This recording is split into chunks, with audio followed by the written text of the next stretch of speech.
अच्छा, ऐसा धोखा हमारे साथ किया, भोगोगे तुम। ये जो निकलता है ना भोगोगे, ये अकाट्य होता है। क्योंकि किसी का भी हृदय, मान लो किसी भी जीव जंतु को आप कष्ट दें और उसका हृदय आह भर जाए, तो वो आह वज्र की लीक है, तुम्हें भोगना पड़ेगा। वो आह किसी की ना लेना जिंदगी।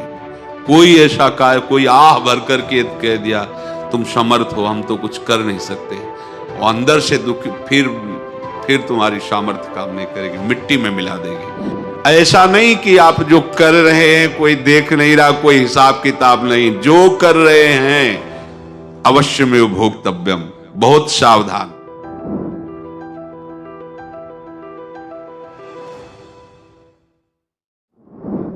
जीव स्वयं नित्य निरंतर कर्मों के जाल को रच रहा है और अपने आप को बांध रहा है। आपको मुक्त होना है, बंधना नहीं है। जीव का जन्म कर्मों के अनुबंध से होता है, कर्मों के बंधन से होता है, और उसको अपना ऋण चुकाना होता है। कर्मानुबंध ये बहुत सूक्ष्म विषय है। जैसे आप जिस परिवार में जन्म लिए हैं, तो उस परिवार के लोगों से आपका ऋण है, इसलिए उसी परिवार में आप आए हैं। और ऋणानुबंध उसको बिना चुकाए या बिना वसूल किए आप वहां से जाएंगे नहीं। आपको लेना है तो वसूल करना है, और देना है तो चुकाना है। ये पूर्व के जन्मों से निश्चित किया गया है। जैसे किसी के यहां पुत्र हुआ, जन्म से ही पैसा खर्चा शुरू हुआ, जो बड़ा हुआ तो उद्दंडता के द्वारा मार पूरे परिवार को क्लेश पर क्लेश देता चला जा रहा है। ये तुम्हारे कर्म का फल है। या ऐसे शक्तिहीन बुद्धिहीन ऐसे पागल पूरे जीवन सेवा करो, तुमसे अपना हिसाब चुकाने के लिए वो आया है।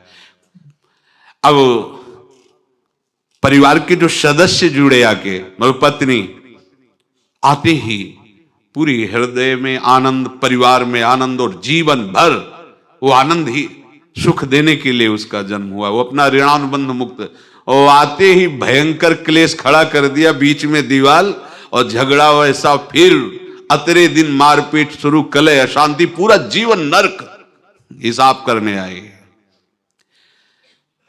यहां ऋण चुकाए बिना कोई जा नहीं सकता, ऋण चुकाना पड़ेगा। किसी का ऋण वसूल करना है तो किसी को ऋण चुकाना है, दोनों काम करने होते हैं। अनेक जन्मों में अनेक लोगों के साथ हमने जो बर्ताव किए हैं, अच्छे या बुरे, वो होंगे। अब किसी आदमी को हम जानते नहीं, अचानक मिला, अचानक टक्कर लगा और मार पीट गाली गुप्ता सब कर दिया, चुपचाप सह लो। क्यों? ये आपका हिसाब है, पूर्व का हिसाब। हमारा उससे कोई द्वेष नहीं, कोई संकल्प नहीं। अचानक घटना घटी और हमसे द्वेष करने लगा, हमें पीटने लगा, हमें गालियां दे, ये हिसाब है, चुपचाप सह जाओ। अपने घर का भाई ही भारी दुश्मन बन गया और क्लेश हिसाब है।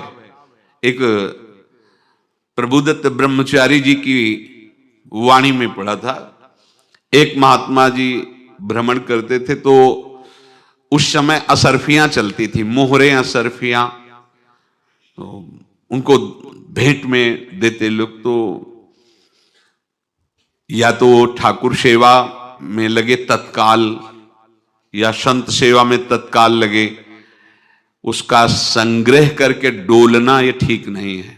बैरागी के लिए सिद्धांत में ये ठीक नहीं है।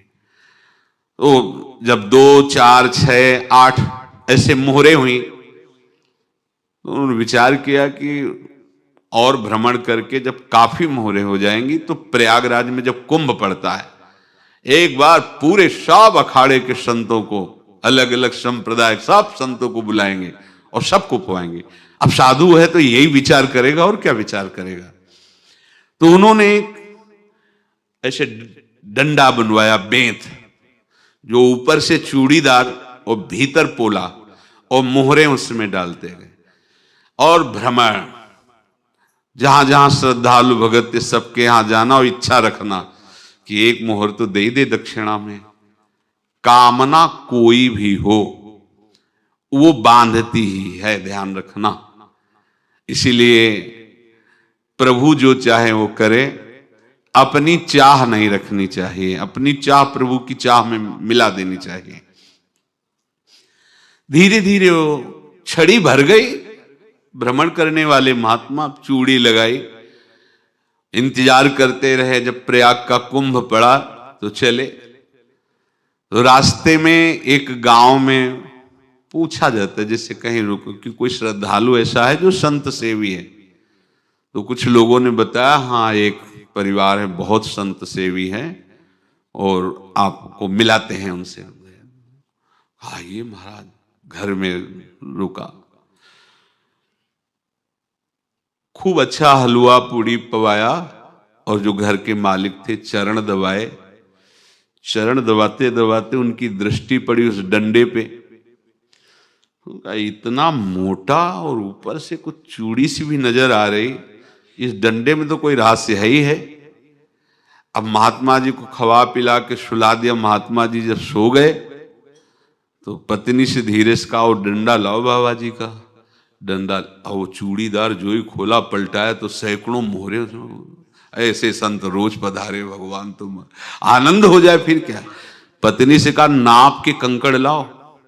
वो तो महात्मा जी तो खाए खीर पूड़ी, आराम से सो रहे। रात में पूरी प्लानिंग करके उसमें कंकड़ भर के चूड़ी लगाकर सिराने रख दिया, सारी मोहरें हटा ली। महात्मा जी आराम से छड़ी उठाए तो वजन पक्का। वैसे बड़े लोग चतुर होते हैं, पर ये नहीं जानते कि कर्म कितना भयानक होता है। और उनकी कोई संतान नहीं थी, पर धन में इतना प्रेम उनको था। बहुत सावधान। साधु महात्माओं के पास जो अर्थ है, गृहस्थी अगर आता वहीं से है, पर अगर उसको जोर जबरदस्ती या किसी छल कपट से, तो वो उसका विनाश ही करता है। आज तक का प्रमाण है। अब उनको ये भाव पता नहीं होगा, या पता होगा तो लोभ के कारण वो उसको मान नहीं पाए होंगे। महात्मा जी गए प्रयाग में, किसी अखाड़े पर रुके और वहां प्रार्थना की कि कल जो है संपूर्ण अखाड़ों का निमंत्रण किया जाए और सब संतों को भोग पवाया जाए और उनको दक्षिणा भी दी जाए। महंत ने सोचा कि बहुत बड़ा है तो उत्सव है, क्योंकि प्रयाग में कितने हजारों संत महात्मा सब। तो उनका, महाराज बोरों इसमें चीनी और टीनों घी लगेगा, सब व्यवस्था। बोले आप मंगाइए, एक एक हिसाब हम करेंगे, हमारे पास सब व्यवस्था है। बोले कुछ तो पहले दे दो, वो इकट्ठे देंगे हम। उनको था कि अगर हम छड़ी खोला और दो चार मोहरे दी, किसी को पता लग गया तो गड़बड़ हो सकती। बोले हम भंडारे के समय आखिरी में सब कुछ आपको दे देंगे। ठीक है। वो अपने पास से पैसे लगाकर खूब जितना सामग्री सब लाए लाखों की, और सब संतों को निमंत्रण कर दिया। संत जन निमंत्रित हो गए, भंडारा बन रहा है। तब वहां के महंत है और उनका देखो भंडारा भी बन रहा है, संतों को निमंत्रण। अब आप अर्थ की व्यवस्था कीजिए, क्योंकि इतनी बड़ी हमारी सामर्थ्य नहीं थी जितना हमने किसी तरह हमने व्यवस्था की। अब मुझे अर्थ चाहिए, तभी आगे की व्यवस्था बढ़ेगी। संतों को दक्षिणा देंगे और जिनसे अर्थ लिया उनको दे। देखो रसोई बन गई सब। उनका छत में विश्वास नहीं तो ये अभी चूड़ी खोली। उनको तो था ना कि मोहरे हैं, कंकड़। तो अब जैसे कितना उनको सदमा लगा होगा, हजारों संतों का निमंत्रण, रसोई बन, मतलब संत हो के छल कपट। तो उनका, महाराज आपने तो हमारा नाश कर दिया, जो महंत थे। अब बताओ रसोई बन गई, संत निमंत्रित हो गए और आप ये कंकड़ दिखा रहे हैं हमको। आपने तो हमें बर्बाद कर दिया, हमारी इतनी सामर्थ्य नहीं थी, आप पहले बता देते। संत होकर ऐसा छल कपट। अब वो बोले तो क्या बोले, क्योंकि उनको पता था कि मोहरे हैं इसमें। अंदर से उनका चिंतन गया उसी सेठ के पास, अच्छा ऐसा धोखा हमारे साथ किया, भोगोगे तुम। ये जो निकलता है ना भोगोगे, ये अकाट्य होता है। क्योंकि किसी का भी हृदय, मान लो किसी भी जीव जंतु को आप कष्ट दें और उसका हृदय आह भर जाए, तो वो आह वज्र की लेख तुम्हें भोगना पड़ेगा। वो देखो भीष्म जी को भोगना पड़ रहा है ना, सांप को ऐसे धनुष की नोक से उठाया और बंबूल के कांटों के ऊपर फेंक दिया, कई दिन तक छेदा हुआ, वो आह भर करके मरा। तो आपको 6 महीने बाणों की सैया पर आह किसी की ना लेना जिंदगी में। कोई ऐसा कोई आह भर करके कह दिया तुम समर्थ हो, हम तो कुछ कर नहीं सकते, और अंदर से दुख, फिर तुम्हारी सामर्थ्य काम नहीं करेगी, मिट्टी में मिला देगी। फिर ये तो संत थे और भगवत आराधना के लिए, संत आराधना के लिए ही ऐसा किए हुए थे। अब इनका कैसे मुंह दिखाएं, अब क्या करें। सुबह संत जन आएंगे, सबके बीच में हमारी कि देखो इन्होंने, अब क्या करें। गए और संगम में जाके छलांग लगाई, अपने प्राण त्याग दिए। अब उनके तो पास मोहरे थी और व्यापार बढ़ा, और 9-10 महीने बाद ही लड़का हुआ। अब तो उनको कि संत फलीभूत हो गया। देखो व्यापार चल रहा, लड़का नहीं होता था, लड़का भी हो गया, बड़ा आनंद छा रहा है। जब से वो प्रकट हुए और धन की वृद्धि शुरू हो गई, पढ़ाई लिखाई में उनके खर्चा हुआ सब, बस बीमारी शुरू हो गई उनके शरीर में, अब उसमें पैसा जाना शुरू हुआ। इतने आसक्त तो वो दोनों हो गए कि कुछ भी हो, व्यापार ठप, संपत्ति बेचना शुरू। तो उन्होंने कहा कि बेटा मैं क्या कर सकता हूं तुम्हारे लिए। बोले हमारी अंतिम इच्छा है प्रयाग चलो, और जितने प्रयाग में संत महात्मा सबको एक बार भंडारा करवाओ, हमारी इच्छा अंतिम है। क्योंकि अंतिम यही इच्छा थी। तो बोले अब ज्यादा संपत्ति तो नहीं रह गई, तो बोले घर बेच दो, मेरे लिए ही तो है, बेच दो। मुझे लगता मैं बचूंगा नहीं, पर मेरी अंतिम इच्छा पूर्ण कर दो। घर बेच दिया, जेवर बेच दी। वहां गए, जब संत सेवा की तो बोले मुझे संगम तक ले चलो।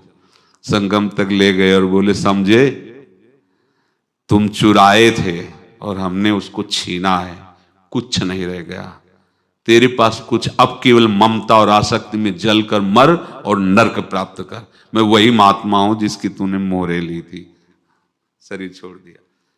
महात्मा को जन्म लेना पड़ा और इनको दुर्गति भोगनी पड़ी। ऋणानुबंध होश में, ऐसा नहीं कि आप जो कर रहे हैं कोई देख नहीं रहा, कोई हिसाब किताब नहीं, जो कर रहे हैं अवश्य में भोक्तव्यम, बहुत सावधान। अनेक जन्मों में अनेक लोगों से जो कुछ लिया दिया है, इस लेने देने को मिटा देने के बाद ही तुम मुक्त हो गए। इसीलिए एक उपाय है, लेना न देना मगन रहना। क्या? मालिक को समर्पित हो जाओ, मालिक को अपना माना हुआ समर्पित कर दो, खत्म। अहम त्वाम स्वरूपापेभ्यो मोक्षयिष्यामि, सब खत्म। आगे पीछे लेना देना सब खत्म।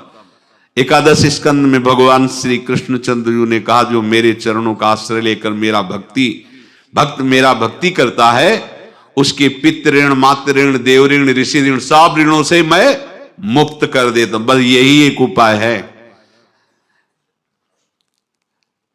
जो इसके बंद करने का उपाय भक्तों के लिए है, वो यही है, भगवान की शरण में होकर अपना माना हुआ पूरा भगवान के अर्पित कर दो। अर्पित करने का तात्पर्य उसमें अहम हटा दो। तो दियम वस्तु गोविंदम तुभ्यमेव समर्पये।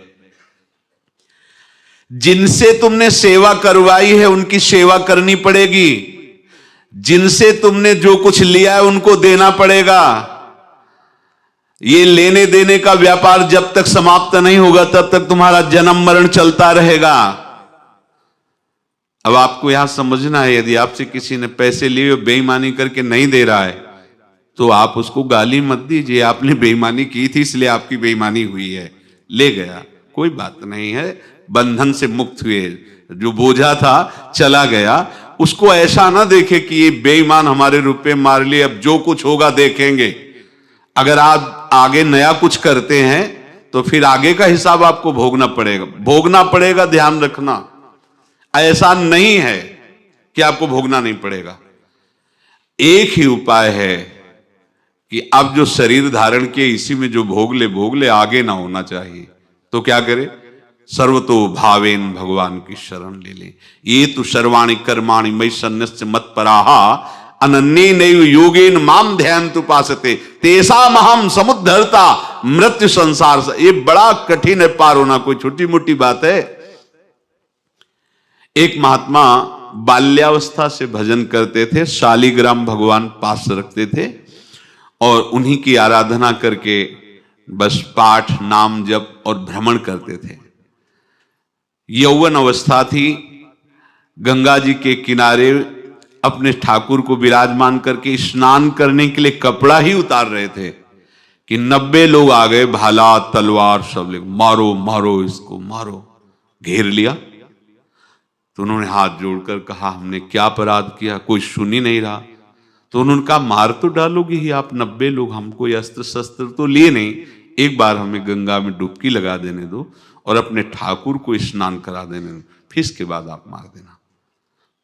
भगवत इच्छा से वो लोग रुक गए, स्नान किया और अंदर से प्रार्थना की, प्रभु ये क्या लीला है आपकी, आपके सिवा मेरा कोई है नहीं और ये मुझे मारना चाहते हैं। तो भगवान ने जानते हो क्या कहा उनके अंतर में, तुम मेरे में ध्यानस्थ हो करके शरीर को छोड़ो, ये लोग मारेंगे। ये मेरे भजन का फल है कि तुम्हें 90 जन्म नहीं लेना पड़ेगा, एक ही जन्म में 90 मिलके, तुमने 90 हिंसा की थी पूर्व में, तो तुम्हें 90 बार जन्म लेना होता और एक एक करके मारते। ये मेरे भजन का प्रताप है कि एक बार में ही 90 का हिसाब हो जाएगा। तुम आंख मूंदो, मेरे ध्यान में मगन रहो, मेरे प्रताप से तुम्हें कोई चोट नहीं होगी और स्वाभाविक मूर्छावस्था में प्राण तुम्हारे छूट जाए। ऐसा ही हुआ, ऐसा हुआ।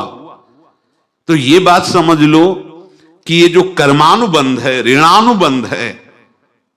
आप देखो, अगर शाप महात्माओं ने दिया कि तुम्हारे वंश का इससे विनाश होगा, तो भगवान भी परम धाम जा रहे तो उसी कील से, बाण की नोक में जो मछली लील गई थी छोटा कण, उसी से की नोक बनाई और उसी नोक को प्रहार किया। भगवान के श्री चरण में वही बाण की नोक लगी और भगवान ने स्वीकार किया ना। भगवान का बड़ा लीला विचित्र है। अगर छुप करके उधर रामावतार में बात, तो इधर ऐसे स्वीकार किया है भगवान ने। ऐसा कहीं नहीं दिखाया कि मैं भगवान हूं तो मैं अपने लिए, ऐसा नहीं दिखाया। नारद जी का हित किया पर नारद जी ने शाप दिया तो भगवान ने स्वीकार किया। बंदरों ने ही सहायता की, जैसा बोले थे वैसा। ये लीला इस शरीर में भोगनी पड़ेगी। हाँ, ज्यादा को कम में भुगता देंगे, पर अब अगला शरीर ना मिले, इसके लिए सर्वतो भावेन भगवान के आश्रित हो जाए। जैसे आपने दुकान फैला रखी है तो उसमें दो काम होते हैं, लेना और देना। किसी को उधार दिया है तो हमें उसे लेना है, और कोई नगद देकर सामान ले रहा है तो उसे सामान देना है, या उधार लिया है तो हमें उधार देना है। अब अगर दुकान बंद करनी है तो तुम्हें देने वालों पर जोर देना है, लेने वालों पर जोर नहीं। लेने वाला तो जाओ हम क्षमा किया, समर्पित किया, हमारा कोई संबंध नहीं, खत्म हो जाए, वो खुशी हो जाएगा। लेकिन देने वाला तुम अगर दुकान भी उठा दोगे तो जहां भी रहोगे तुम्हारे पास वो आएगा, लाइए हमारा।